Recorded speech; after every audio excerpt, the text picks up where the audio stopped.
You will hear a conversation between two students about buying a used car. First, you have some time to look at questions 1 to 6.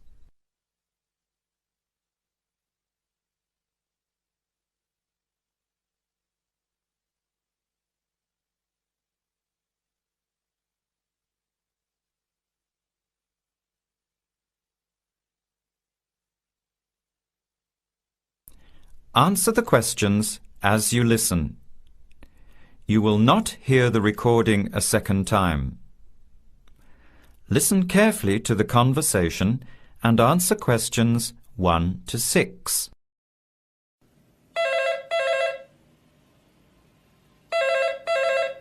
Hello. Hello. Can I speak to Eleanor, please? This is Eleanor speaking. Hi. My name is Jan.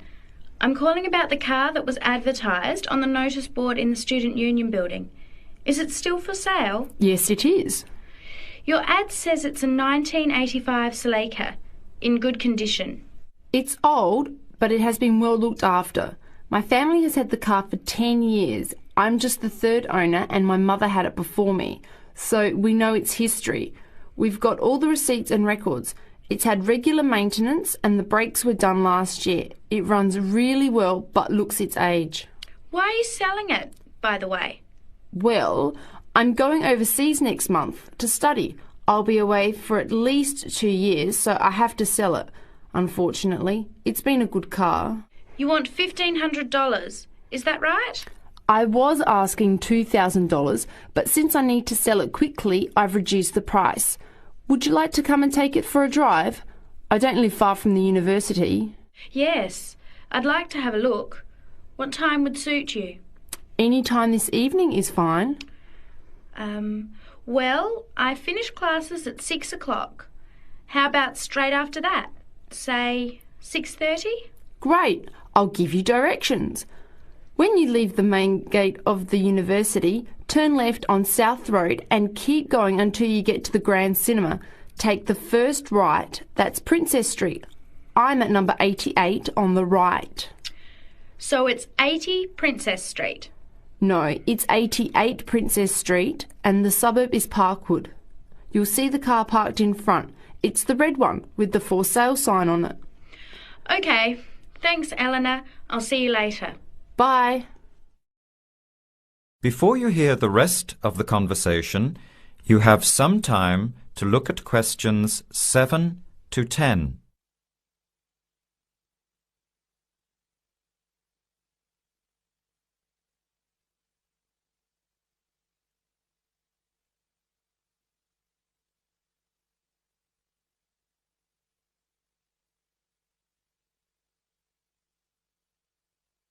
Later that day, at the university, Jan meets up with her friend Sam and tells him about the car.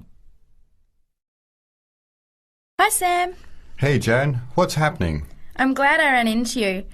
I've decided I have to get a car. You're going to buy a car? Do you really need one? I'd probably still be driving, except that my car broke down last year. Instead of getting another one, I just moved closer to the university and went back to riding a bike. Better for the environment, better for my health, and I save a lot of money. Did it really cost that much? Well, when you think of registration, insurance, rising petrol costs, parking plus maintenance and repairs, it adds up. I know it's going to be expensive, but I really need my own transportation. It takes half an hour by bus each way to university as it is. But now I'm working at night in the city. There's no way I want to hang around waiting for a bus late at night, then walk 3 blocks home alone. Hey, I think you've got a point there. So what kind of car are you looking at? It's an 85 Celica, same kind as I used to have. The owner's asking $1,500. That's pretty old. How many kilometres has it done? You know, I forgot to ask. I'll have to check tonight when I go to see it. Would you be able to come with me to have a look? At about 6:30? Sure, I'll come, but I don't know a lot about cars. I do know one thing, though. I wouldn't buy an old car without having a mechanic look at it first. That's a good idea. But won't it cost a lot? Not really. You can get a check done through the Automobile Association for $80, and it comes with a report on the condition of the car. It can save you a lot of money in the long run. I'll keep that in mind. So we have to get to Parkwood at 6:30. Do you want to take the bus? It goes straight down South Road every 15 minutes. Or maybe we could walk. I don't think it's that far. Actually, I could borrow my roommate's motorbike for an hour or so.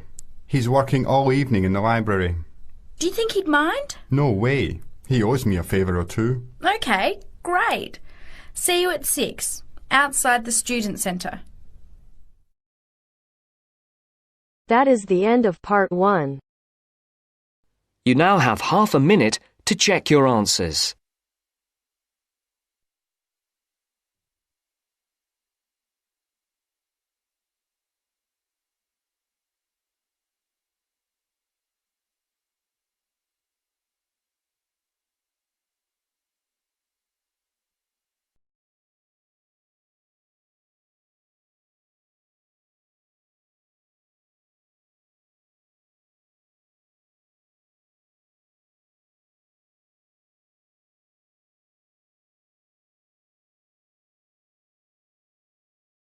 Now turns to part 2. Part 2. You are going to hear a conversation between a student and a driving instructor. First, look at questions 11 to 14.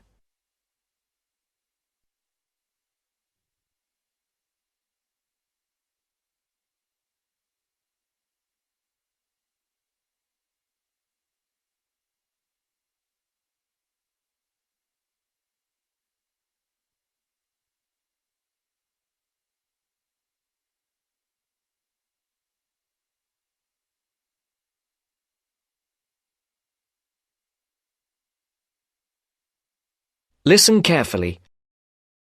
Hello, I'm going to be your driving instructor today. Are you ready to begin? Hi, hope you don't mind. It's my first time driving a car. Of course not. That's my job. I teach people like you how to become a safe and responsible driver. So let's begin. Remember, the most important rule of driving: safety first. There are some steps to follow.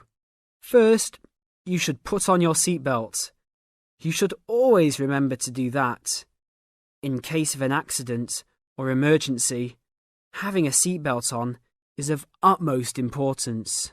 Okay, I have my seatbelt on. Now what should I do? Start the car. Good. Now make sure that the steering wheel is in the proper position and that your seat is not too far or not too close to the pedals. I'm all ready to go. Should I shift into first gear? Don't forget to put the parking brake down. You don't want to drive with that up. Oh yeah, I almost forgot. If I have the parking brake on, I won't be able to accelerate. Yes, that's right. Now put the car in reverse and slowly back out of the parking space. Good. Put the car in first gear. When should I shift? Is it better to shift slowly or quickly? You can shift whenever you feel is appropriate. This means shifting should occur smoothly. Do not shift too slowly or you will stall. Shifting too fast will waste gas. Shifting is simple. Just remember to shift smoothly. To shift, you will have to push the clutch and then push the gas pedal. Before the broadcast continues, look at questions 15 to 20.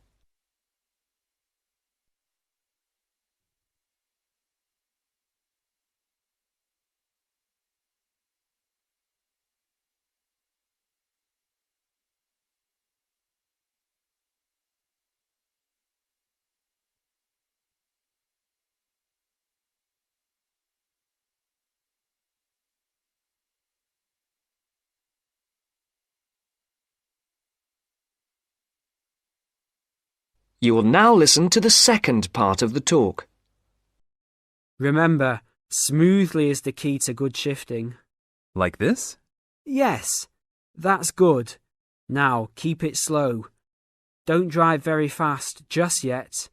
Be sure to constantly check your mirrors for oncoming traffic. Always be aware of everything that is around you, including 3 important things. Remember these 3: people crossing the streets, other cars, and bicycles riding next to you. What should I do if I see a yellow light? Well, it's always better to brake instead of trying to run it. But if you're travelling at a speed where it's impossible to stop in time, then you should try to make it across the intersection. But remember, you should always try to stop. It's the safest way to avoid an accident. Even if I have to brake very suddenly? Yes, even if you have to brake suddenly. What about if a driver behind me is going a lot faster than I am? You should always be ready to move to a slower lane if a driver behind you is forcing you to go faster than you are comfortable with. Never try to speed up to accommodate a faster driver. You could risk an accident or a speeding ticket. It's better to let him go. That sounds like good advice. Be careful. There is a sharp turn up ahead. Remember to brake before turns. Otherwise, you might flip over if your speed is too high going into a turn. Got it. I know that I should always try to observe all traffic safety. That's right. If safety is not your first priority, it will make driving very dangerous for you and other drivers on the road.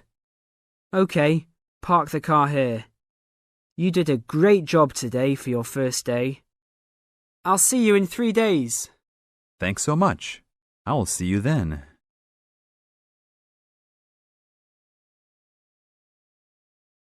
That is the end of part 2. You now have half a minute to check your answers.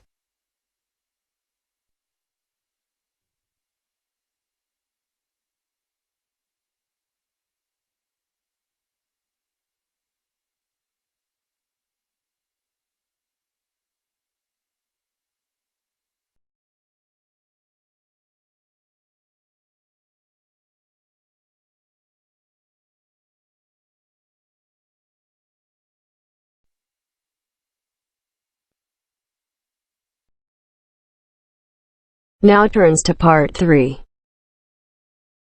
Part 3. You are going to hear a conversation between an interviewer and a professor. First, you have some time to look at questions 21 to 26.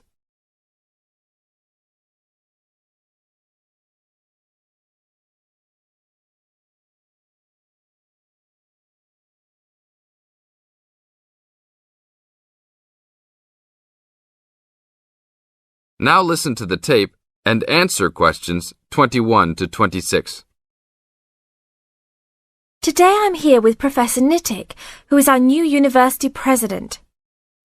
He has been a professor for 20 years and teaches many of the best classes on campus. I know many of you have had him as a teacher and know of his brilliance. Good morning, Professor Nittick. Thank you for stopping by the student station. Thank you for having me here. It is always great to get to meet many of the students who are involved with our school. I haven't been here since 2 years ago. Yes, I remember at that time you were still teaching every semester. 2 years later, you're only teaching every once in a while. But it seems like you are still always busy. The administration world is just as busy as the teaching world for you. How do you stay in touch with the university, even with the change in your everyday duties? I try to stay in touch with what is popular with the university students. I usually spend time with as many students as I can. They usually give me insight into what the new concerns and beliefs are for the new generation. On top of that, I try to be as youthful as I can. I consider myself to be youthful, at least for my age. So I always have a good time and try to stay young. I try my best to not just be a teacher, but also participate in university life. Interesting. So, are you still doing lots of academic work, or are you mostly concentrating on administrative affairs? Well, I mostly do administrative affairs now, but that doesn't mean that I still don't have a very deep interest in academic matters. I often visit other campuses around the world and meet other professors in my field. I learn the most by travelling and seeing the different places of the world and the different fields of thought. I even did a television programme last month in Manchester. Will you be on television any time soon then? Well, you can call the television station and see if I will be on television any time soon. Maybe I will be on the news report. I don't think it is really that significant, though. Oh, really? That sounds great. I will remember to look out for you. Let's move on. With all your busy travelling recently, how do you find time for your personal life? I try to keep my university life separate from my personal life. Sometimes it's hard to find time to just take my wife and 3 kids out for a family dinner, but usually we all manage to get together every few days. I'm taking a few weeks off next month to take my family down to South America, to Brazil for a few days. I can't wait to just sit on the beach. Wow, that sounds like a wonderful trip. Professor Nittick, could you tell the audience a little about what goes on in an average day of a university administrator? An average day? Oh, I don't think there is such thing as an average day for me. The last few weeks I've been travelling all the time. I can be in Los Angeles in the morning and in New York by the afternoon and back to Los Angeles by the evening. Sometimes I will spend the whole week at a new university, showing the new administrators the ins and outs of running a university. Sometimes I can spend the whole day in the office on the phone, so there really is no average day for me. I guess that is because I do so many different tasks. Sorry to let all the viewers down, but that is the plain truth. Now look at questions 27 to 30.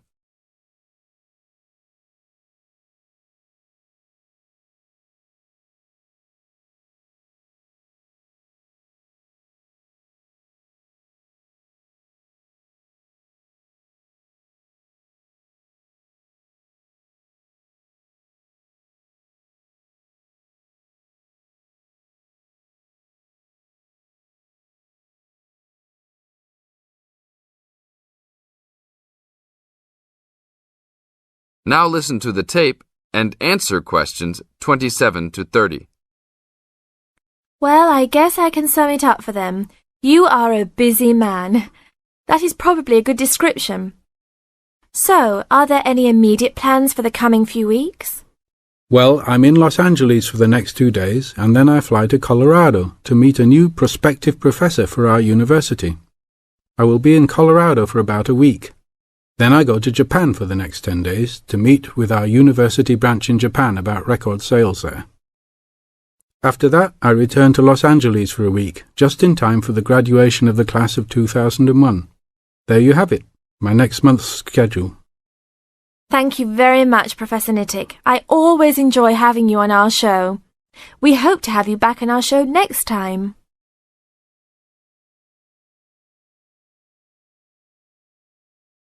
That is the end of part 3. You now have half a minute to check your answers.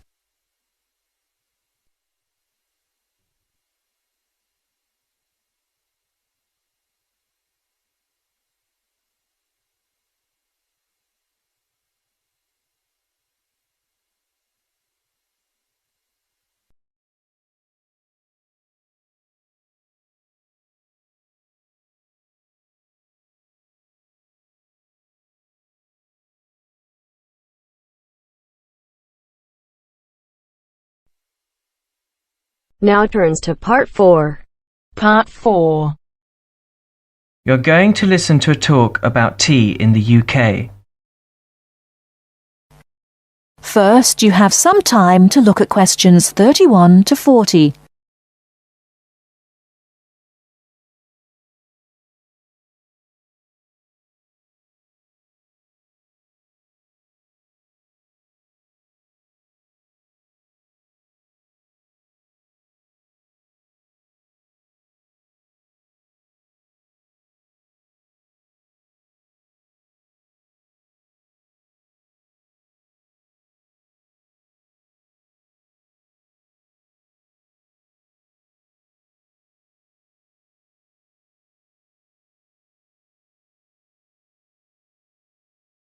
Now listen carefully and answer questions 31 to 40.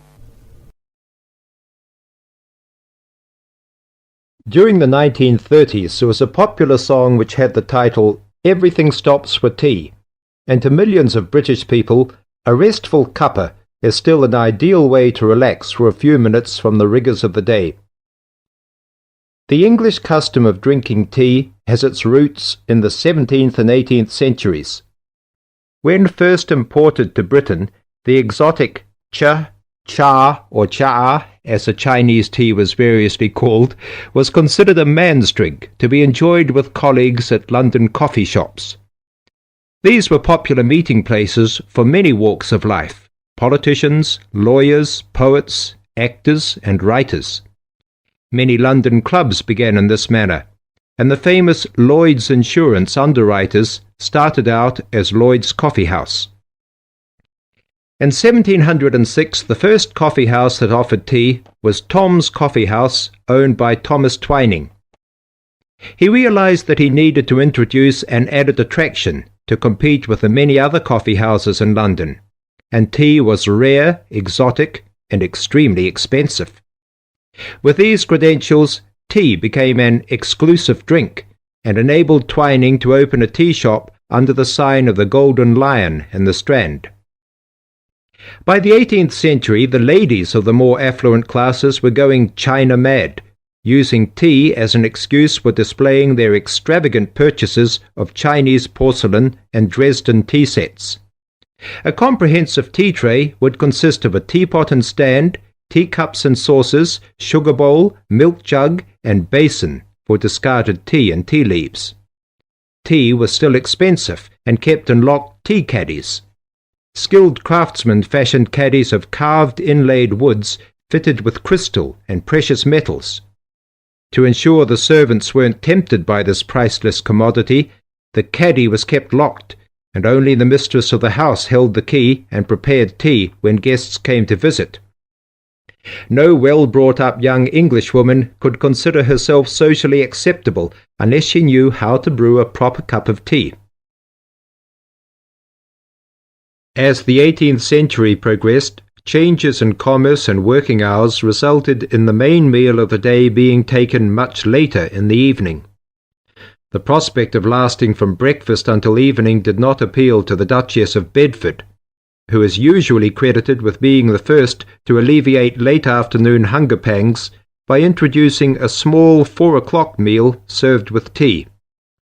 With time, the light, wafer-thin toast or delicate white bread gave way to exotic fillings like tomato and egg, cucumber, chicken, or potted shrimps, followed by buttered scones, crumpets, or elegant pastries. The popularity of tea continued to spread, but it was not until 1839 that the first shipment of Assam Indian tea was landed in Britain. A healthy trade with India was soon established, and tea clippers, like the Cutty Sark, now a museum in a dry dock at Greenwich, were reaching the peak of their sailing days. In 1879, the first limited shipments of Ceylon tea began to arrive, and by 1880 this had been firmly established alongside Indian and China teas, giving the broad range of teas that are available today. There have been few changes in 3 centuries of tea trading. London is still the centre, and indeed Twining still has a shop on the site of the original Tom's Coffee House at 216 The Strand. The name Twining has been linked with tea for over 280 years. Indeed, it was Richard Twining, in his capacity as chairman of the dealers of tea, who in 1784 persuaded Prime Minister William Pitt to reduce the high tax on tea, making the beverage more accessible to the general public. That is the end of part 4. You now have half a minute to check your answers.